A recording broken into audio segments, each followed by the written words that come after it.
Captain Sarah Chun stood in the command center of humanity's last colony. Her hands gripped the metal railing as she watched the screens that showed space around their planet. Dark shapes moved between the stars like hungry wolves. The Devourers were coming. "How long do we have?" she asked her officer. Lieutenant Torres checked his readings. 6 hours, maybe 7 if we're lucky. Sarah felt her heart sink. 6 hours before everything ended.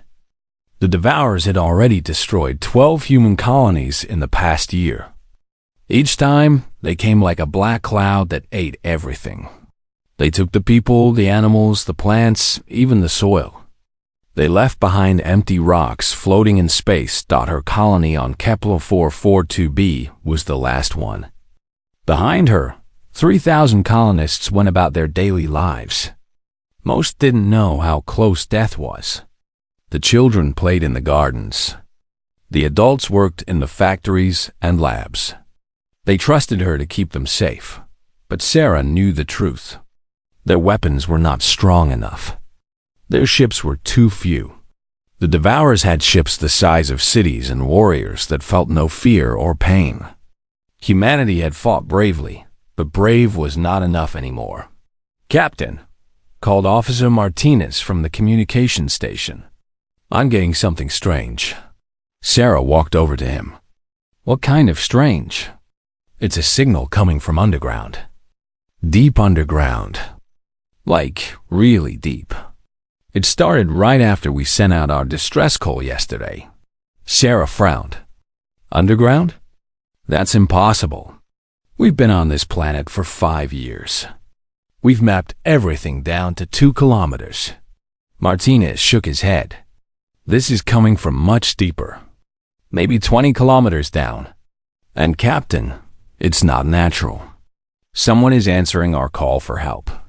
Sarah felt a tiny spark of hope in her chest. "Can you clean up the signal?" Martinez worked at his controls. Slowly, voices became clear through the static. But they were not human voices. They spoke in clicking sounds and low hums. The translation computer worked for several minutes before words appeared on the screen. "We hear your pain," the message said. "We know your enemy. The Devourers destroyed our surface world long ago. We hid beneath the ground to survive." Sarah read the words twice. "Open a channel," she ordered. "This is Captain Sarah Chun of the human colony New Eden. Who are you?" The reply came faster this time. "We are the ones you call subterrans. We lived on this world before your kind arrived. We watched you build on the surface where we once lived. Why didn't you contact us before? We learned long ago that surface dwellers bring danger. We chose the deep caves and the quiet dark. But now the Devourers have found you, as they found us." Sarah's mind raced. Another intelligent species had lived here. They had fought the Devourers before and lost. But they had survived by hiding. "Can you help us fight them?" she asked. There was a long pause. Sarah could hear her own heartbeat in the silence. Around the command center, her officers waited. "We cannot fight," came the answer. "We tried that path once. We sent armies to the surface. They all died. The Devourers are too strong, too many, too hungry." Sarah felt the hope drain away. "Then why did you answer our call?" "Because we learned something in our defeat. Something the Devourers do not understand. There is another way to fight. Not with soldiers or ships or bombs. We will send you what we learned." Before Sarah could ask what they meant, the ground began to shake. Deep below their feet, something was moving up toward the surface. The lights flickered. Coffee cups rattled on tables. Several officers grabbed their chairs for balance. "What's happening?" Torres shouted over the noise. On the screens, they could see the ground outside cracking open. A massive drill platform rose from the earth like a metal mountain. It was covered in strange symbols and powered by energy that made their sensors go crazy. The drill was the size of a city block and moved with smooth precision. Incredible, whispered Dr. Webb, their chief scientist. The engineering alone must be thousands of years ahead of us. The drill platform stopped rising when it reached the surface. A section of it opened like a flower blooming. Inside was a chamber that held a single object. It looked like a black stone box, perfectly smooth and about the size of a shipping container. That is our gift to you, said the subterran voice. It is not what you expect. It will not shoot lasers or explode, but it is the only weapon that ever worked against the Devourers. Sarah stared at the black container. It didn't look like a weapon at all. What does it do? It creates what the Devourers cannot destroy, what they cannot eat or absorb. But you must choose to use it. We cannot force this gift upon you. What choice? I don't understand. When you open the container, everything changes. Your species will not be the same. The weapon will ask something of humanity that has never been asked before. Sarah looked at the time display.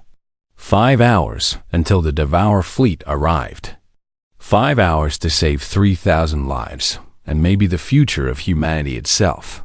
We'll take it, she said. Then send your people to retrieve it quickly. And Captain Chun, remember this. The strongest weapons are not always the ones that destroy.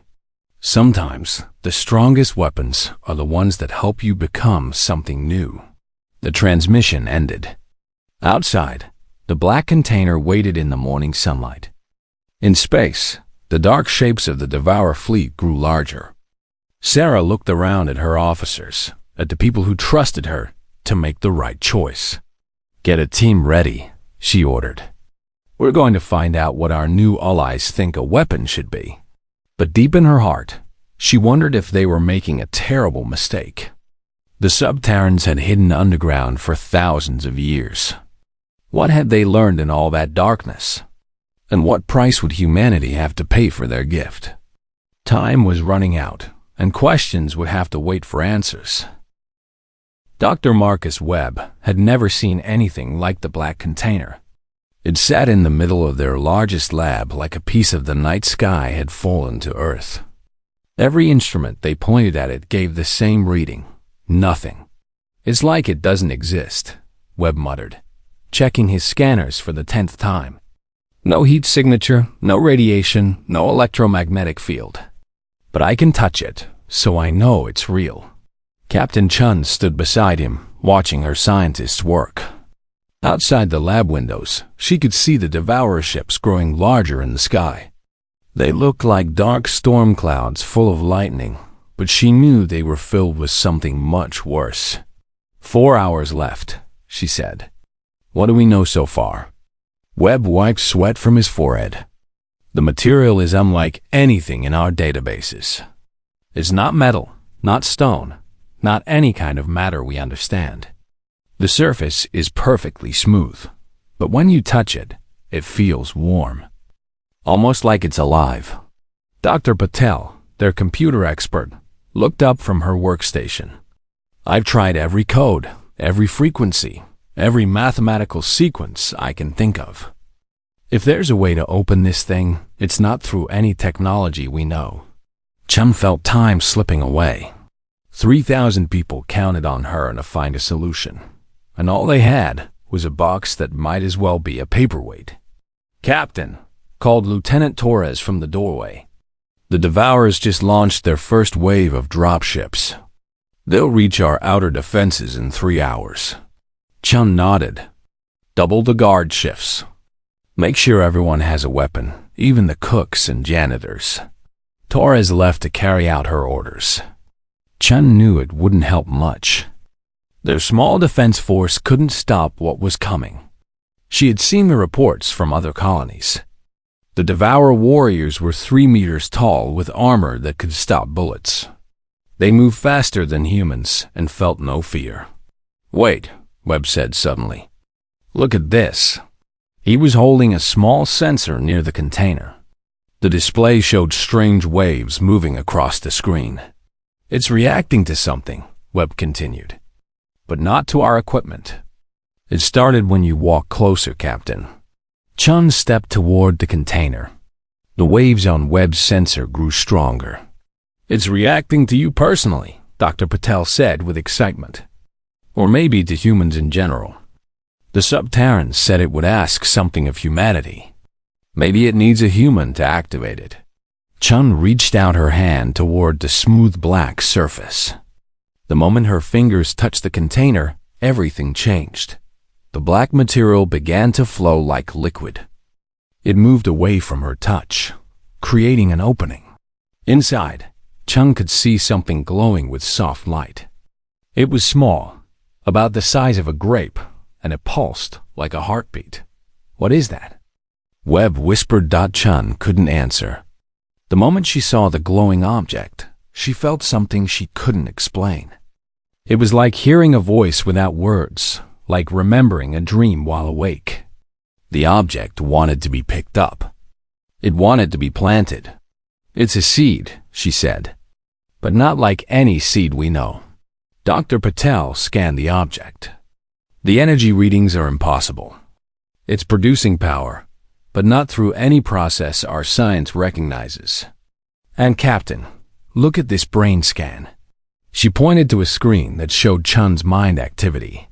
"Your neural patterns changed the moment you touched the container.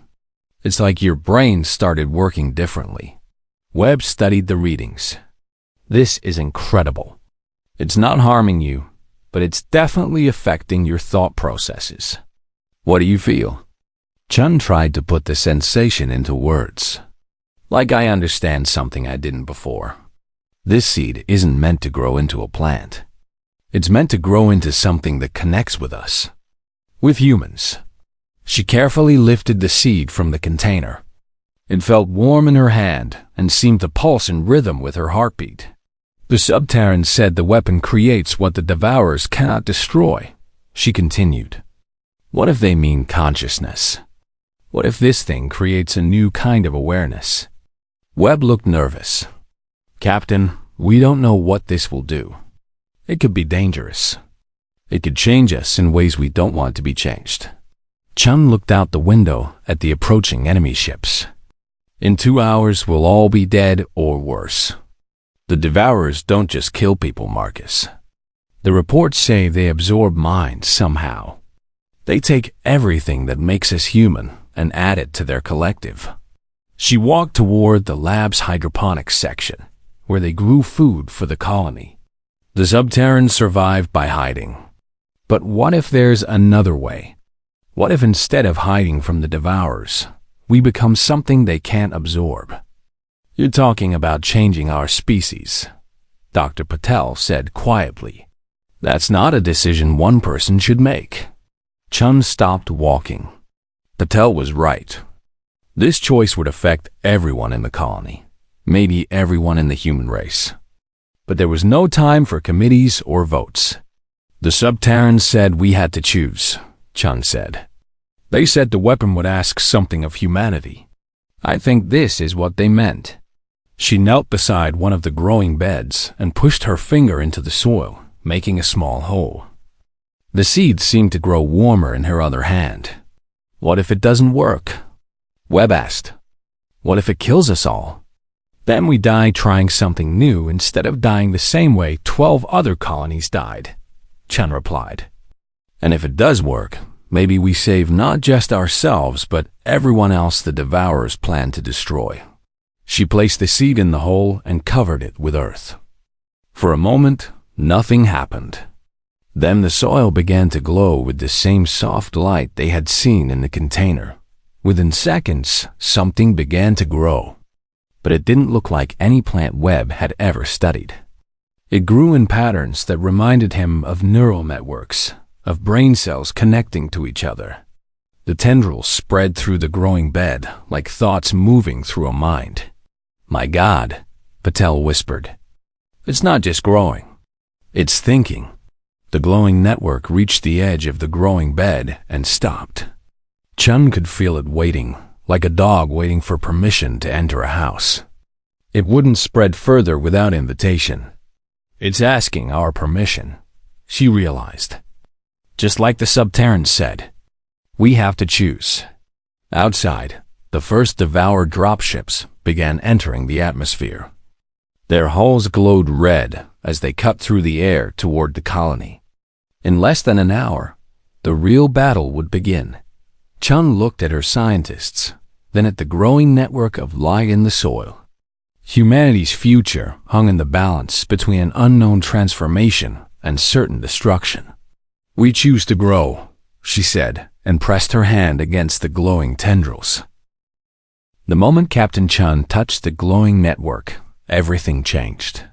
The sensation was unlike anything she had ever experienced. It wasn't like hearing voices or seeing visions. Instead, it felt like her mind had suddenly grown larger. She could sense Dr. Webb's curiosity and fear standing beside her. She could feel Dr. Patel's excitement mixed with worry. But most surprisingly, she could sense the entity itself. It wasn't trying to control her thoughts or take over her mind. Instead, it seemed to be asking questions. "What are you?" It seemed to say without words. "What do you need? What do you fear?" Chun tried to answer the same way, thinking her response rather than speaking it. "We are human. We need to survive. We fear the Devourers will destroy everything we are." The entity pulsed with understanding. Then it began to grow. The glowing network spread beyond the growing bed, moving along the lab floor in patterns that looked like lightning or river deltas. But it didn't break through walls or force its way anywhere. Instead, it grew toward the lab's air circulation system. "It's moving through the ventilation," Webb said, watching his scanners. "But Captain, your brain activity is off the charts. What's happening to you?" Chun found she could still speak normally, but her awareness had expanded. She could sense the entity spreading through the colony's air systems, reaching every room, every corridor. And wherever it went, it offered the same invitation it had given her. "It's not forcing itself on anyone," she explained. "It's introducing itself. People can choose to connect or not." Throughout the colony, people began to notice thin threads of light appearing in air vents and along walls. At first, many were afraid, but the entity waited patiently, radiating a sense of peaceful intention. In the medical bay, Dr. Kim was treating a broken arm when she noticed the glowing threads. They moved toward her slowly, stopping just within reach. Curious, she touched one with her finger. Instantly, she could sense every patient in the medical bay. She could feel their pain, their fear, their hope. But more than that, she could sense exactly what each person needed to feel better. It was like having the experience of 100 doctors all at once. In the engineering section, Chief Martinez touched the network and suddenly understood how every system in the colony worked. Not just the ones he had built, but the alien drill platform outside, the Devourer ships approaching, even the deep underground tunnels where the Subterrans lived. One by one, colonists throughout New Eden made their choice. About half decided to connect with the entity. The others chose to remain unconnected, and their choice was respected. The network grew around them without touching them. Chun felt each new connection, like a warm light joining a growing constellation.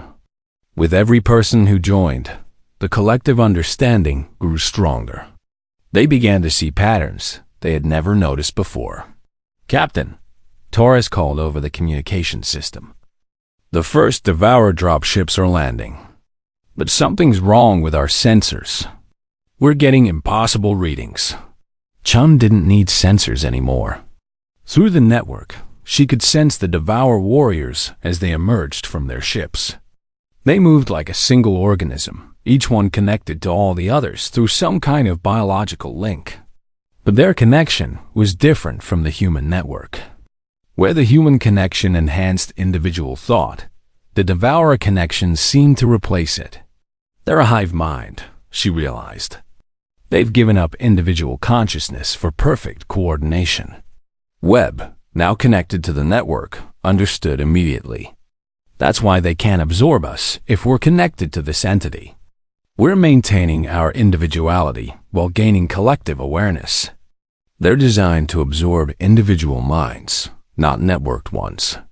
The first Devour warriors broke through the colony's outer defenses easily. They were 3 meters tall with armor that looked like black metal grown from living tissue. Their faces had no expressions, only the cold calculation of a machine. But when they encountered the first group of connected colonists, something unexpected happened. Engineer Reyes and his team were working to reinforce a corridor when the Devourers arrived. Normally, 6 humans with hand weapons would have no chance against 3 alien warriors. But the connected humans moved with impossible coordination. Reyes could sense exactly where his teammates were without looking. He could predict what they would do before they did it. When one Devour warrior charged, all 6 humans moved as one organism, but each person made their own choice about how to respond. The result was beautiful and terrifying.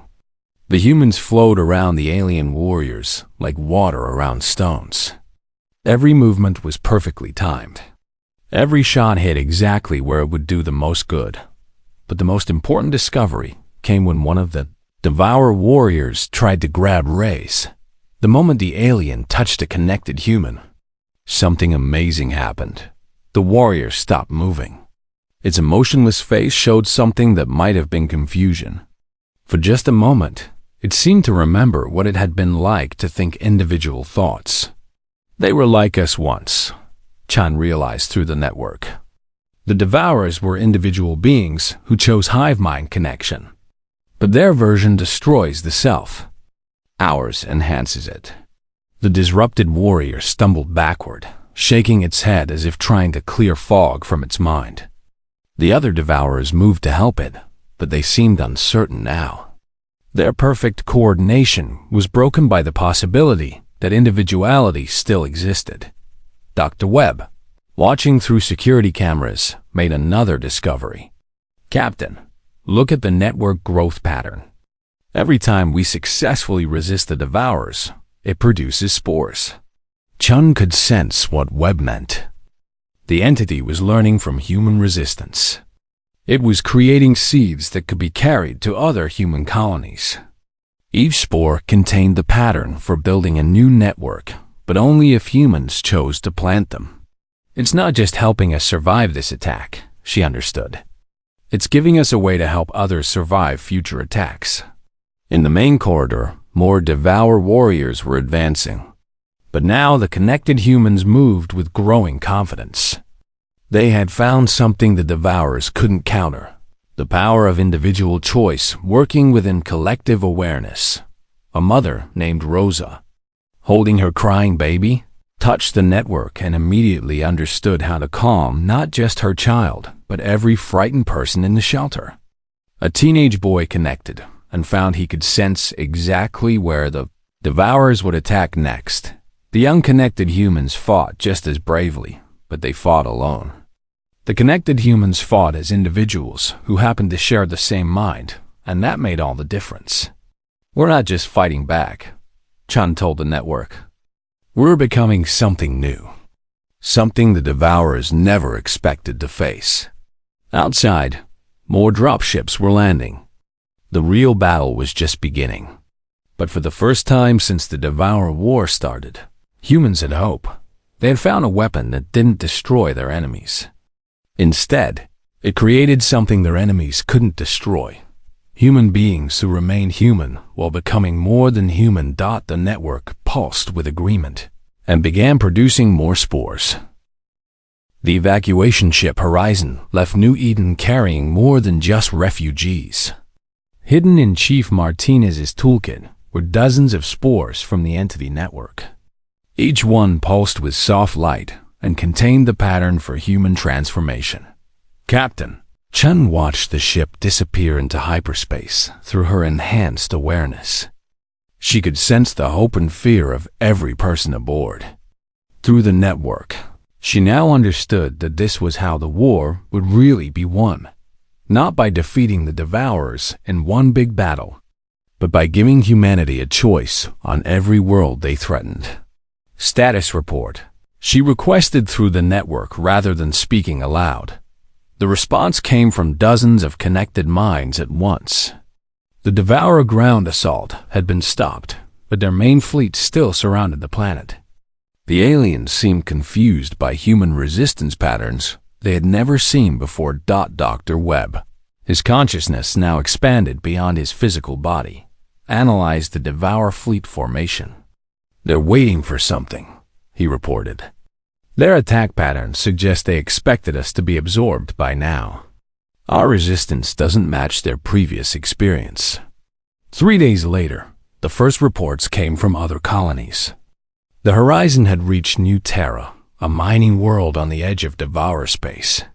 The colonists there had accepted the spores, but their network developed differently than the one on New Eden, where the New Eden network focused on coordination and shared awareness. The New Terra network enhanced human creativity and problem-solving. The miners found they could work together to see solutions no individual mind could imagine. When the Devourers attacked New Terra, they found the entire planet had been turned into a trap. Every tunnel, every building, every piece of equipment had been modified with impossible engineering. The colonists didn't fight the Devourers directly. Instead, they used their enhanced creativity to make the planet itself fight. Mining explosives went off in perfect sequence, collapsing Devourer landing zones.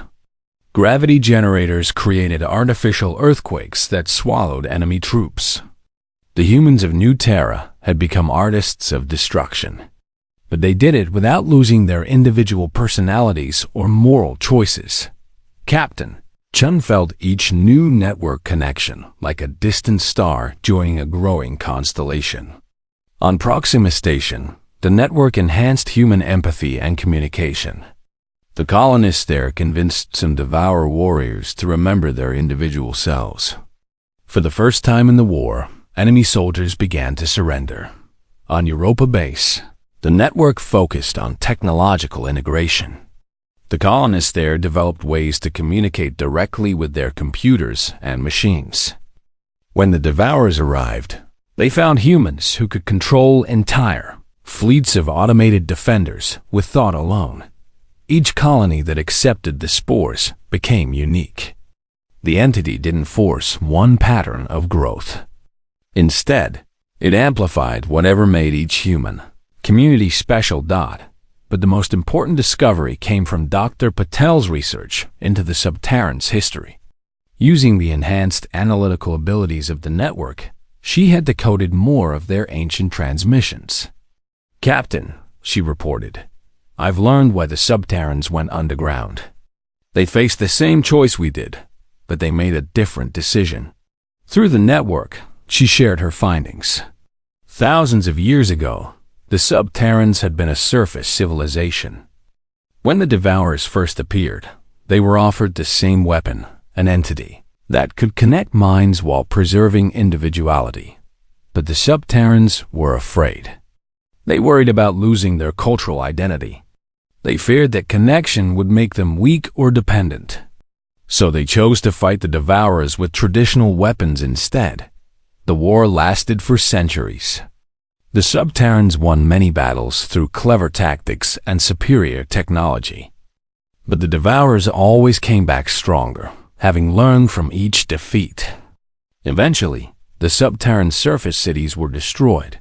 The survivors retreated underground, where they developed amazing technology powered by geothermal energy. They created a safe, comfortable civilization in the deep caves. But they remained isolated, never risking the connection that might have let them reclaim the surface. They gave us the choice they were too afraid to make, Chun realized. They've been watching us to see if humans would be braver than they were. The revelation came with a transmission from deep underground. The Subterran voice that had first contacted them spoke again. "You have chosen the path we could not take," the message said. "Your networks grow across the stars while we remain hidden in stone tunnels. We see now that fear of change kept us prisoner more surely than the Devourers ever could." Chun felt the sadness in the alien transmission. The Subterrans had saved themselves but lost their future. They had survived but stopped growing. "It's not too late for you," she sent back through the network. "The entity can work with any intelligent species. You can still choose connection over isolation." While this communication continued, the war above ground entered a new phase. The human networks had grown strong enough to go on the offensive. Instead of waiting for Devourer attacks, connected colonies began launching coordinated strikes. The beauty of the network strategy became clear during the Battle of Wolf 359. 3 human fleets from different star systems arrived at the same time to attack a Devourer staging area. But they didn't coordinate through radio signals or battle computers. Instead, Admiral Torres on the flagship Washington could sense the intentions of Captain Kim commanding the lunar fleet and Commander Santos leading the asteroid miner ships. All 3 commanders remained completely individual in their thinking, but they shared awareness of the overall battle. The result was military coordination unlike anything in human history. The 3 fleets moved like dancers performing a complex ballet. Every ship knew exactly where every other ship would be. No orders needed to be transmitted. No communication delays affected timing. The Devourers had never faced anything like it. Their hive mind was faster than individual human thought, but the human network combined individual creativity with collective awareness.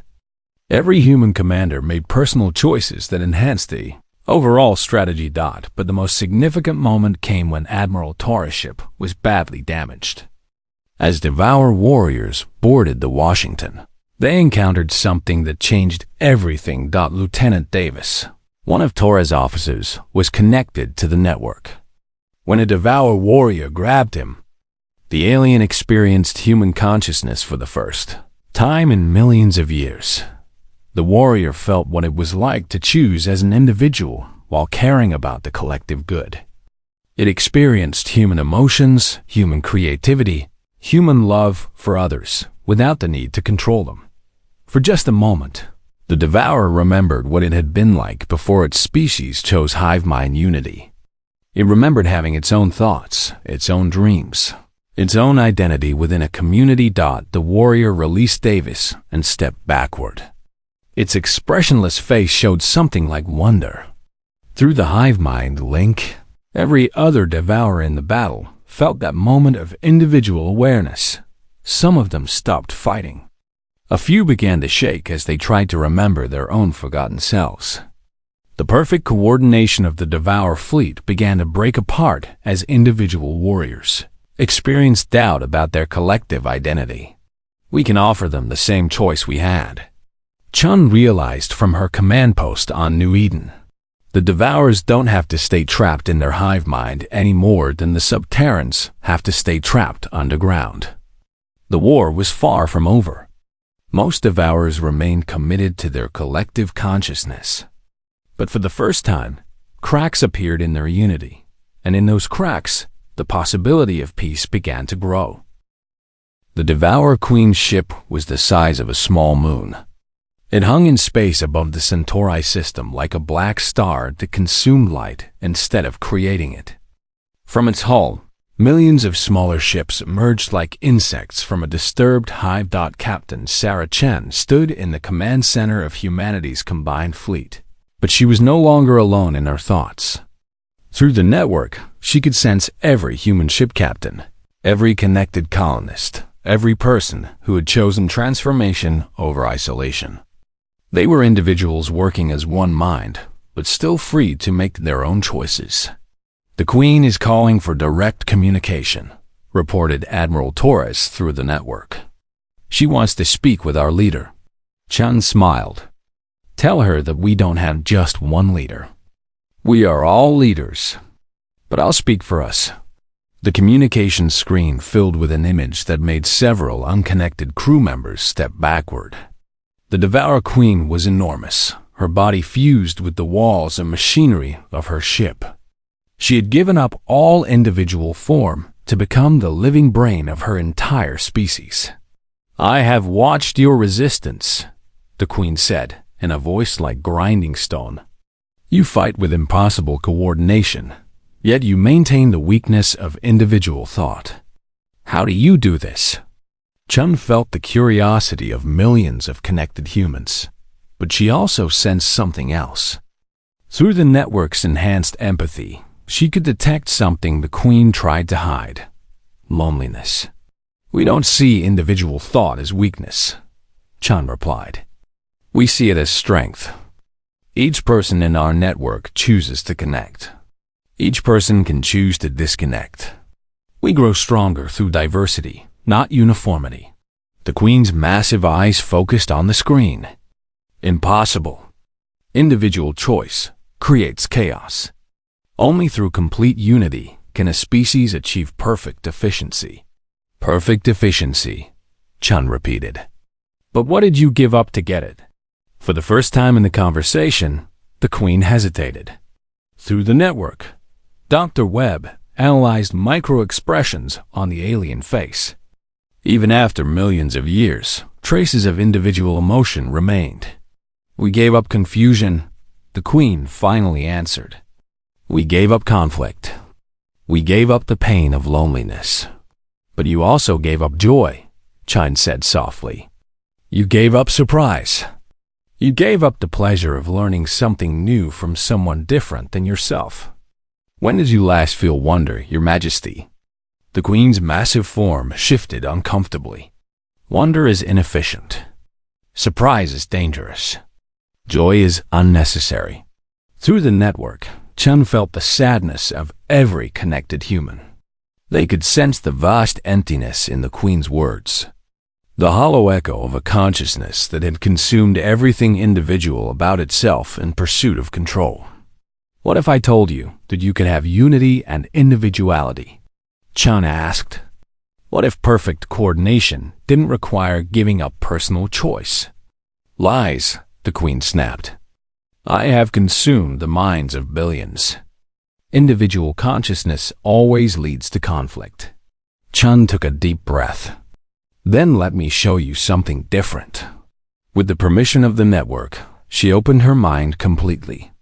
Through their communication link, the Queen suddenly experienced what human connection felt like. The Queen felt Chun's individual thoughts, her personal memories, her unique perspective.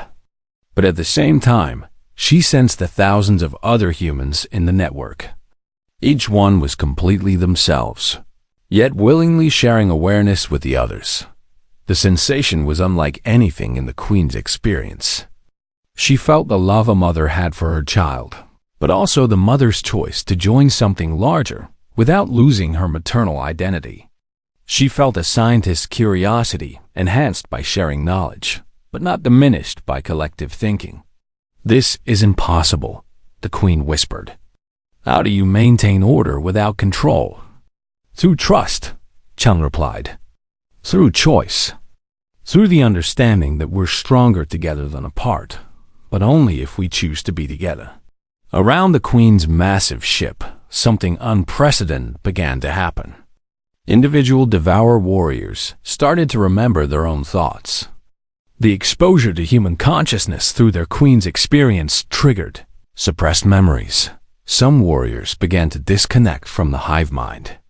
They floated in space, confused but free for the first time in millions of years. Others fought to maintain their collective identity, afraid of the chaos they thought individual consciousness would bring. You're destroying everything we built, the Queen accused. But her voice carried less conviction than before. We're offering you a choice, Chun corrected. The same choice we were given. You can remain as you are, or you can try something new. Through her deep underground tunnels, an ancient subterranean leader listened to the conversation. Elder Zenth had lived for 3,000 years in the safety of stone corridors, but now she felt something she had forgotten: hope. Prepare the surface platforms, she commanded her people. It is time to see the sky again. The first subterranean ships broke through the ground of Kepler 442b for the first time in millennia. Their ships were beautiful crystalline structures that sparkled with stored geothermal energy. But more importantly, the Subterrans themselves emerged. They were tall, graceful beings with skin that glowed softly in starlight. They had spent so long underground that they had evolved to create their own light. But they had also spent so long in isolation that they had nearly forgotten how to take risks. Elder Zenth opened communications with both the human fleet and the Devourer Queen. I am the last witness to my people's choice to hide rather than transform. I will not let fear make that choice again. She turned to address her own people and the watching galaxy. The humans have shown us what we were too afraid to try. They chose connection over control, growth over safety, hope over fear. If they will have us, the Subterrans choose to join their network. The moment Elder Zenth touched a human-grown spore, everything changed again. The network suddenly included not just human consciousness, but the ancient wisdom and technological knowledge of a species that had survived for millions of years. Human creativity combined with Subterran patience. Human adaptability merged with Subterran deep knowledge. The network became something greater than either species could achieve alone. And watching this transformation, the Devourer Queen finally understood what she had lost when her people chose unity through domination instead of unity through choice. If I choose this path, she said slowly, what happens to my people who don't want to change?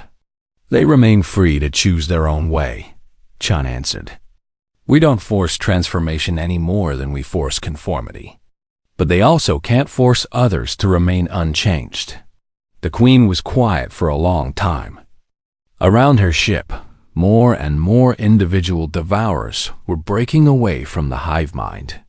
Some were panicking, unable to handle independent thought after so many eons. Others were weeping with joy at remembering their own names. I have been queen for so long that I have forgotten my own name, she finally admitted. But I think it was Zara. I was Zara before I became everything. Hello, Zara, Chun said gently. Would you like to remember what it feels like to be yourself? The transformation of the Devourer Queen took days. As her massive form gradually separated from the ship's machinery, she became smaller, but more herself. The hive mind that had controlled billions of beings across the galaxy began to dissolve. Not all. Devourers chose individual consciousness. About half decided to maintain their collective existence, but now they did so by choice rather than compulsion. They became a peaceful hive mind that worked alongside the connected networks of humans and Subterrans. The other half chose individual consciousness enhanced by willing connection.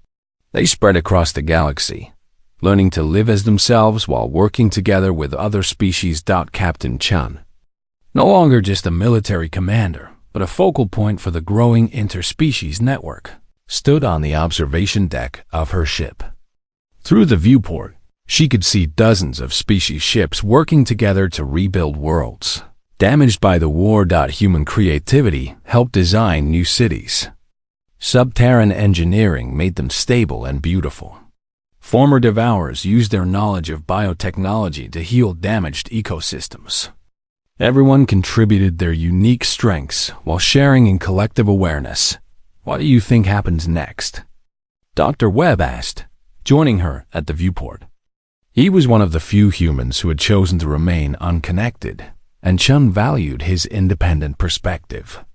I think we keep growing, Chun replied. Not by conquering or consuming, but by inviting others to choose their own path.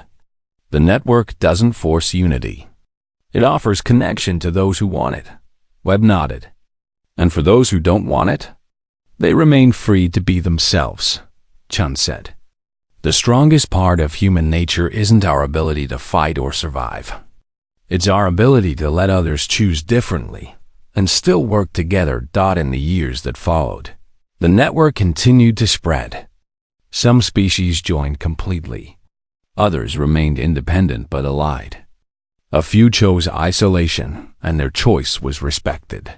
But everywhere the network grew, it carried the same message that had saved humanity. The strongest weapons aren't the ones that destroy, but the ones that help you become something new. And in becoming something new while remaining themselves. Humans had given the galaxy something it had never seen before: unity through diversity, strength through choice, and hope through the courage to change.